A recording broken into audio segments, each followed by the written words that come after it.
How y'all doing, man? This is the new podcast created by Evan and Jesse. It's called Pro Talk. So I'm Jesse, I'm Evan.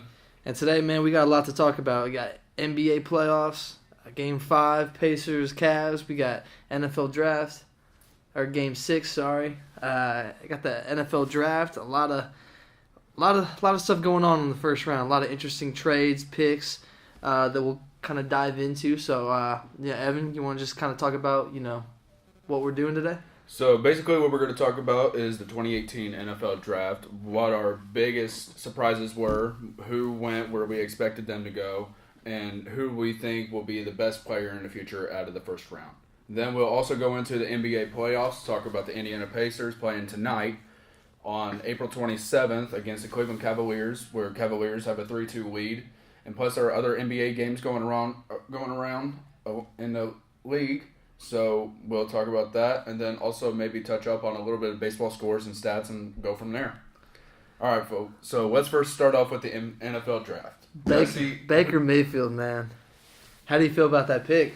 I don't know. I don't think Baker should have went that high up because of his history. I understand that NFL executives were like, maybe were kind of hesitant on taking him, but I really did not expect the Browns to take him number one.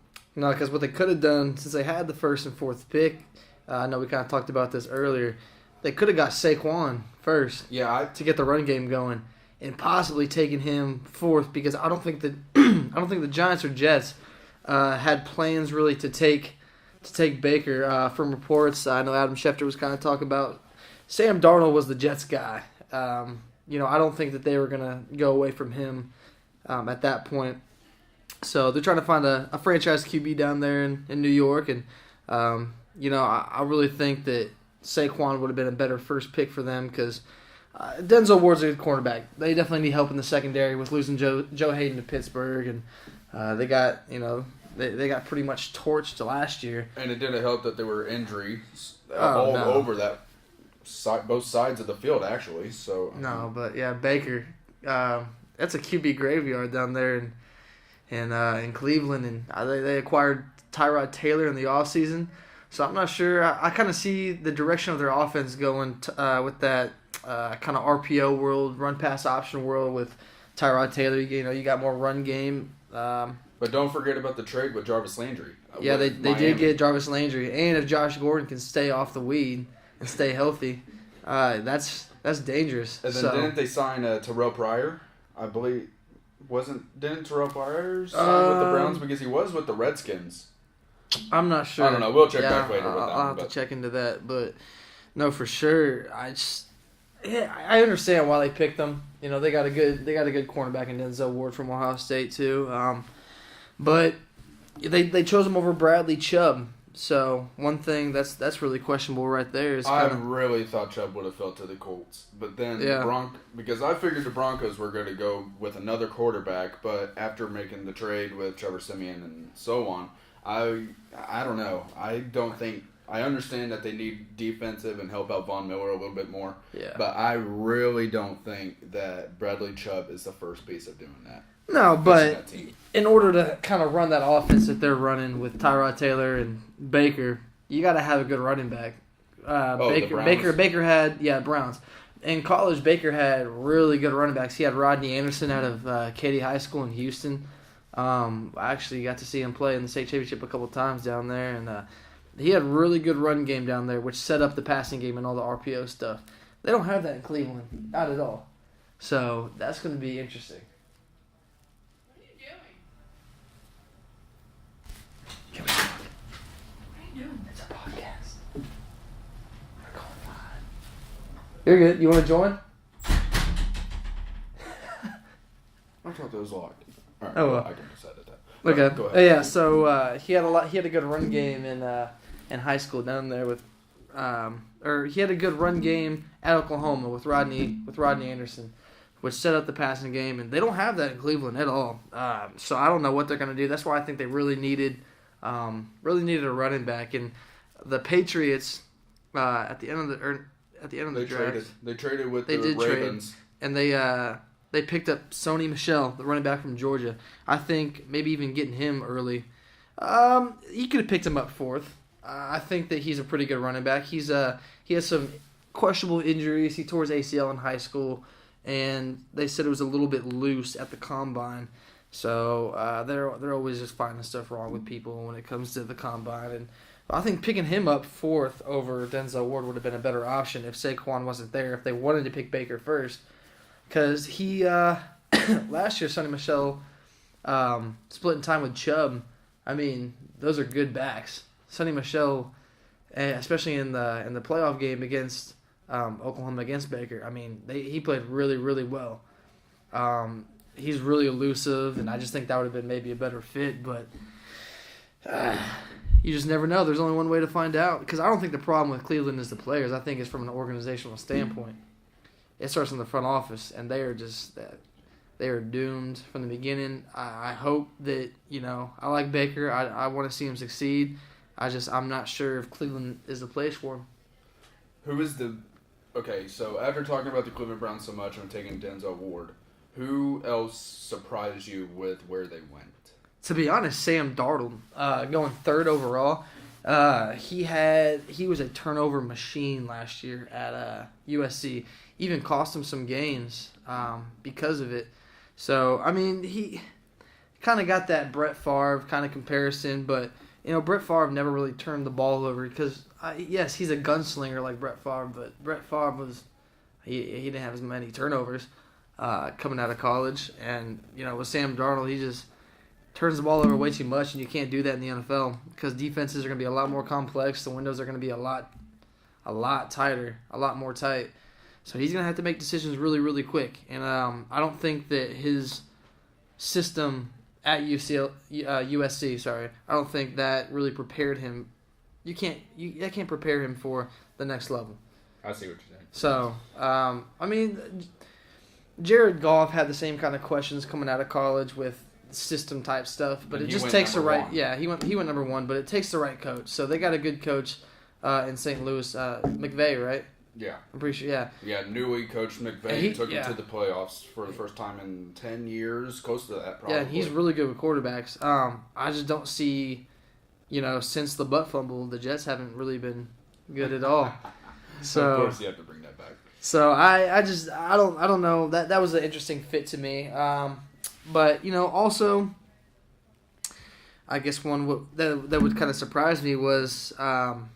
I would say for me. Or what about you? Yeah. For me, I would say the Ravens trading for the Patriots for the 32nd pick and getting Lamar Jackson.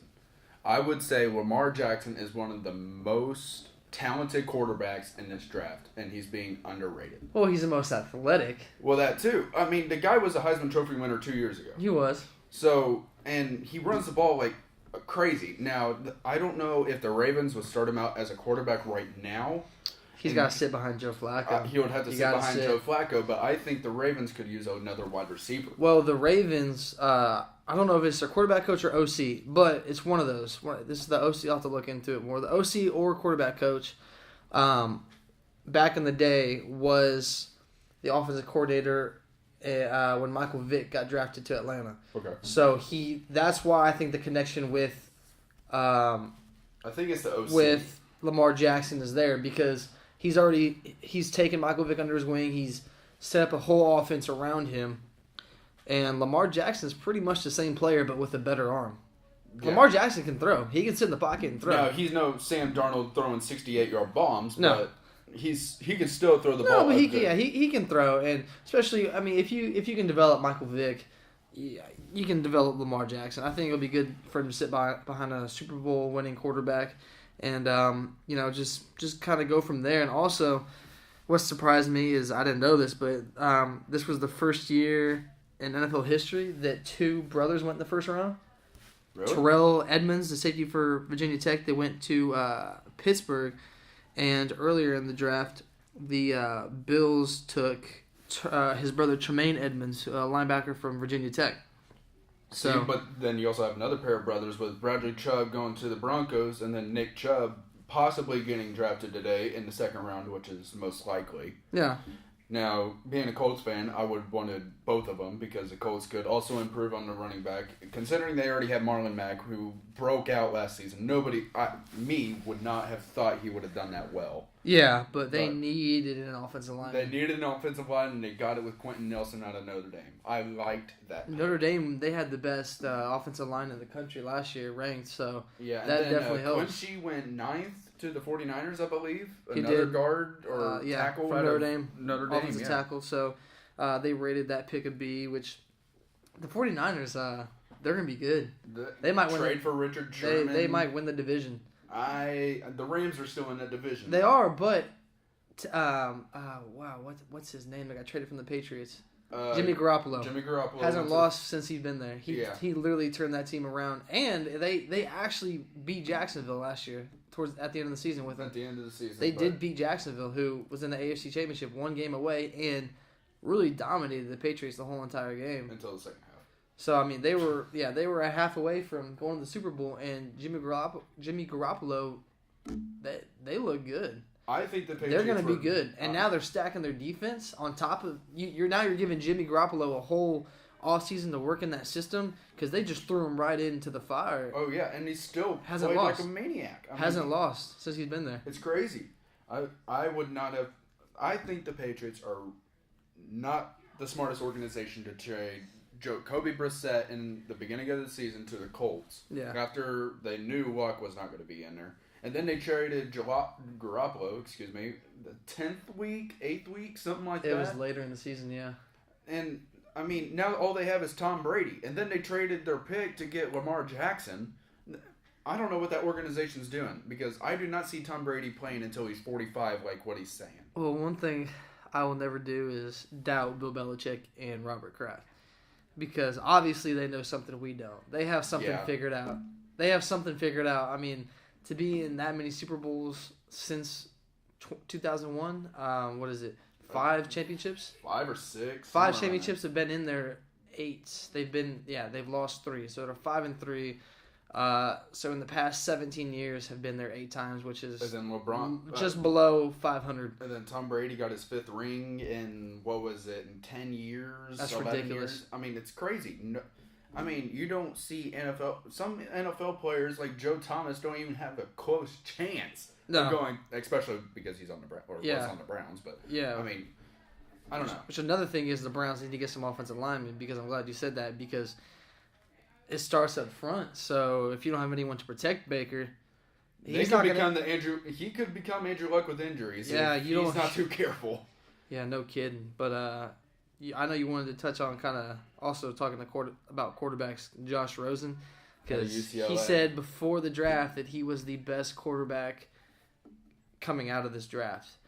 But and then he came out with that quote, which is there was 9 mistakes ahead of me, and I don't know. I don't think Rosen was the best quarterback in this draft. I don't think so either.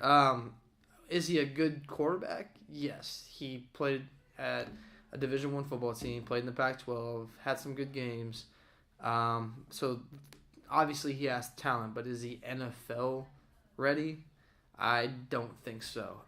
He went to the Cardinals, so I think know that he's probably going to have a really good chance of getting that starting job. Yeah, but the Cardinals, I mean, they're losing that. They just got rid of Tyrann Mathieu, and they got the Cardinals are definitely, without a doubt, in a rebuilding stage. They are in a rebuilding stage, and And then when it comes to Josh Rosen, he talks a lot, but hasn't done much in college. I mean, yes, he had some good games, and I'm not trying to take anything away from him, but he didn't go to the college football playoffs. I don't know if he even won a Pac-12 championship. I don't think so. I don't think so. So how can you say that you're better than Baker? How can you say you're better than Sam Darnold? Who Sam Darnold played in the Rose Bowl last year. UCLA hasn't played in any prestigious major bowl game like that, even with the turnovers.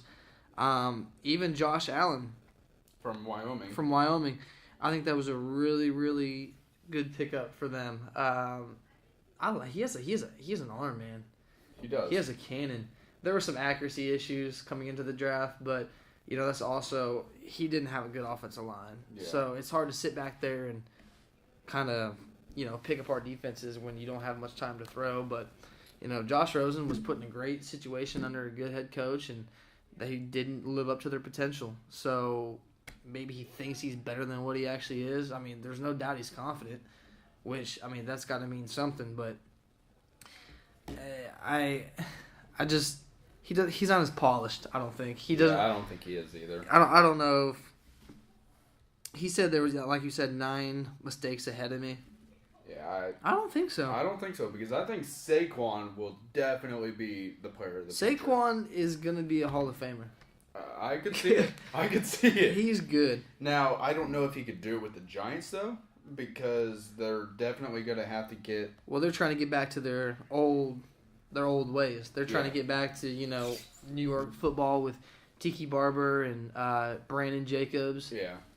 Tiki Barber and Brandon Jacobs. Smashed when their Super Bowls that they won. They were a very good running team. Okay. And that set up that set up Eli very well. Pretty well. Okay, so Dez Bryant, where is he going? Because there's reports of the Ravens. He's going wherever he wants. There's Ravens, Browns. Browns tried to sign him for 1 year. He declined it. No, it was Ravens that tried to sign him for 1 year. He declined it. I wouldn't throw out the Patriots in that perspective.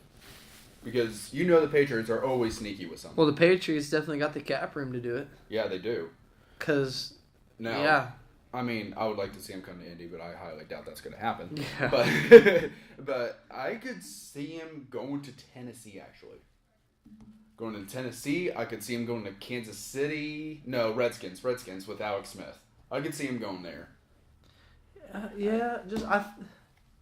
It's hard. Yeah, it's hard telling. It really is.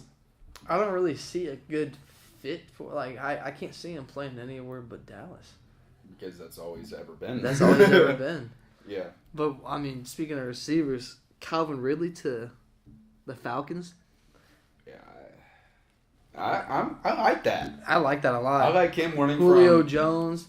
You got Sanu's not there. No, he's not there anymore. But you got Taylor Gabriel, who is a slot receiver from the University of Central Arkansas.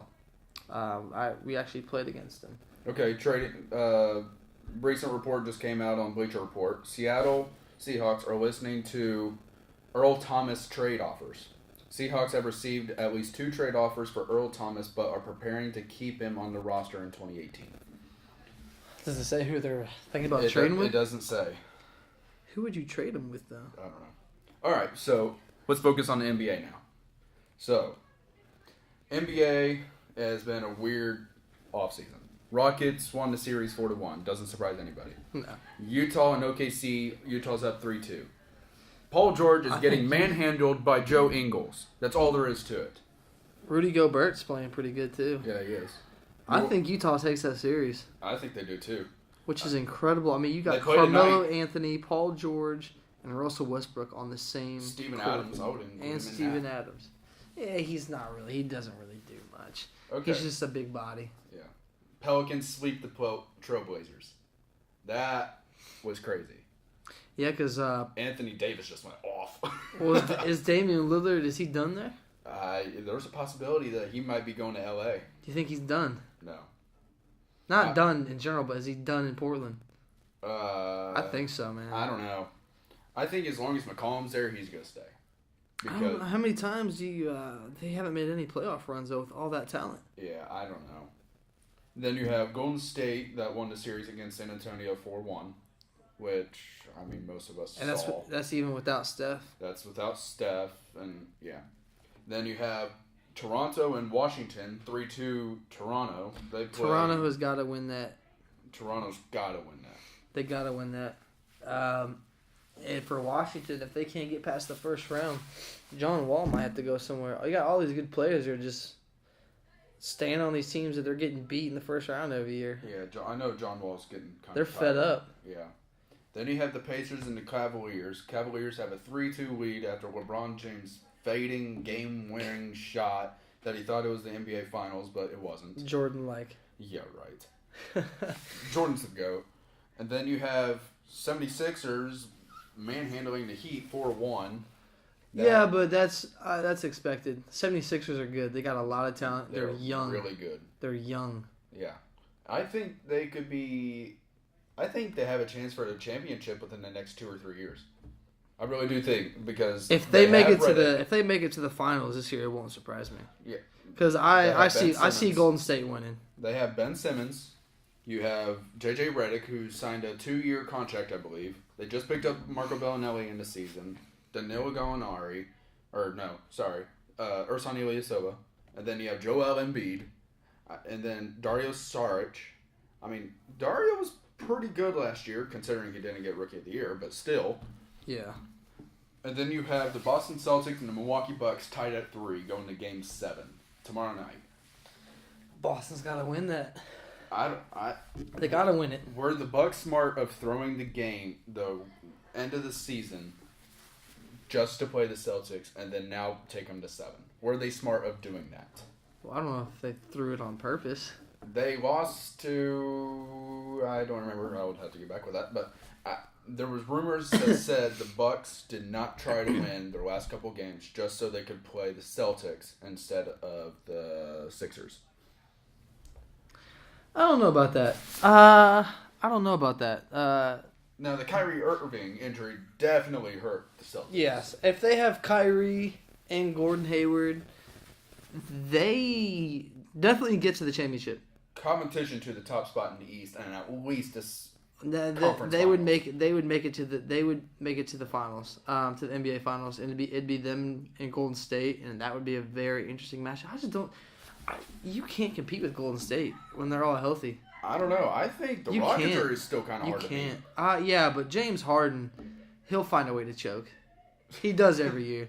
Game 7 last year, I don't even think he took a shot in the first quarter or first half. Yeah, it was something like that. He had under 10 points in a Game 7 at home and was out partying after the game. What the heck? Are you serious? He did not show up. It was disgusting to watch. He went completely MIA. And, I mean, yeah, you added Chris Paul. They've been playing good. You got to give them credit. They're the number 1 seed in the West. But Golden State's too good, man. They got way too many athletes, and they're going to turn it on. They turn it on at the right time. They got some momentum now. You're going to have Steph coming back, and you can't stop them. Yeah. As long as all those guys are there, they're going to win a championship. Okay, who do you think takes the series? Thunder or Jazz? Jazz up 3-2. Jazz got it at home today, right? No, OKC. Okay. No, it is Jazz. It is Jazz. Sorry. At the Jazz? Jazz. At Utah? For Game 6 tonight.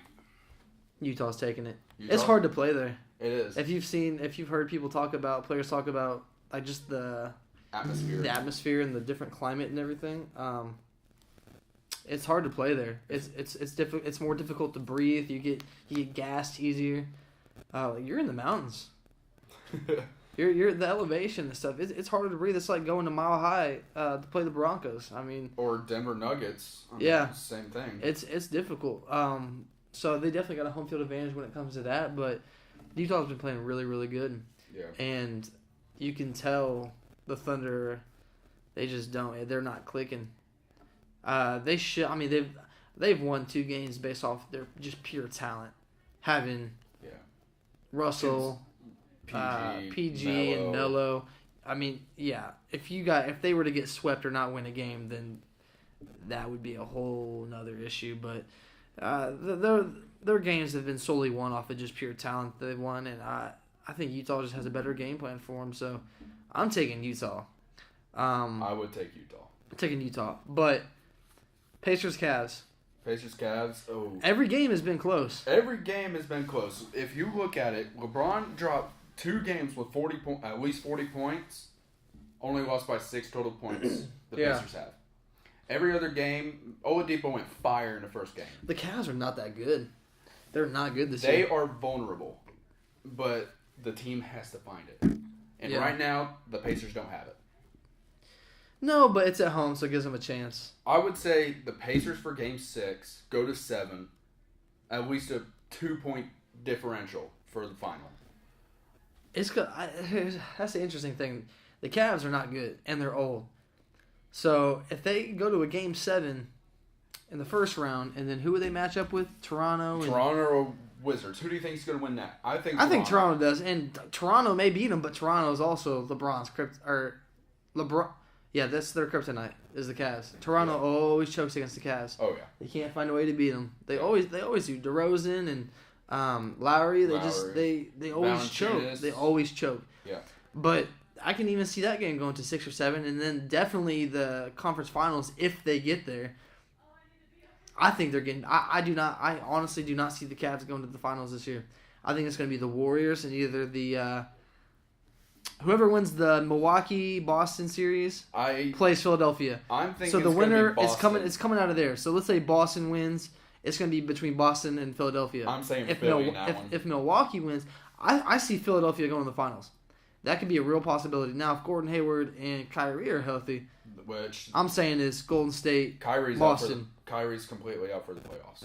Yeah, but and I doubt they would bring Gordon Hayward back just for a series or two. No, they won't. Yeah, they won't do that. That's way too much risk there. Yeah, but definitely the Warriors. Warriors and Philadelphia. That's who I think is going to make it. Honestly, I would say the Rockets and I don't know.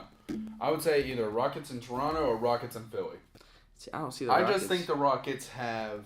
I don't know. Because granted, Warriors have. On paper they look Clay. good. Huh? On paper they look good, but on paper, yeah, you're not going to beat. I mean, you can't beat. It's very hard to beat Kevin Durant and the Warriors and Steph and Clay. You may be able to beat them. You may be able to beat them once during the regular season, but I mean, put them in a 7-game playoff series with a conference finals and a trip to the NBA championship on the line. You really think Steph and them aren't going to step up and saying the Pacers swept the Warriors in the regular season. Just saying that. But granted, they didn't have Steph the second game. Yes, Still. I mean, a regular season it doesn't really mean much. It does, but it doesn't. It doesn't. The Cavs, I think, won the regular season series last year against Golden State, and then Golden State. The Cavs got obliterated in the finals. Yeah. So, I don't know. Pacers also in the regular season, like going back to the regular season, Pacers were 3-1 against the Cavs. Now, granted, 2 of the games that they won was before the trades, and then 2 of the games were after. I will say that. But all the games this year have been close, even regular season. Yeah, they have. Well, the Pacers aren't bad. I think the Pacers, if they can get 1, maybe 2 key assets, work Miles Turner to get bigger, like weight-wise or something like that, so he doesn't get bodied and pushed around. We keep Darren Collison, which led the league in 3-point percentage. You know we're going to keep Oladipo. Yeah. I say work with Bojan for the 3. I say start Sabonis over Thad. Because Sabonis is a rising player, and he has stood out so much in this year's season. Yeah. And then I also saw something on ESPN. Thad Young has averaged 15 points and 12 rebounds at home against the Cavs in the first round. So that is one of the most underrated players in the NBA. I will say that. Yeah, they're just a good team, though. Like, the Cavs, I think the Cavs just have way too many distractions. Did you see the way LeBron celebrated after he hit that shot? That was stupid. But that, to me, that was a huge sigh of relief. Like he's scared. He does not want to get knocked out in the first round. No, he doesn't. And that He's 12-0 in the first round. That was a sigh of relief when he hit that shot. That's what it was more about. I think it was just more about a sigh of relief. But the good thing is, we'll see. We got a good series ahead of us, and I look forward to seeing where it goes, and we'll wrap up the series next podcast. Yeah. Well, sorry guys, we couldn't make it to the MLB as we clearly talked for the NFL draft, everything that we thought was going on with that, and then talking about the NBA so much. We got to go, and we hope you guys tune in for the next time, and we'll try to keep you guys posted. So this is Pro Talk with Evan and Jesse, and we'll see y'all later, man.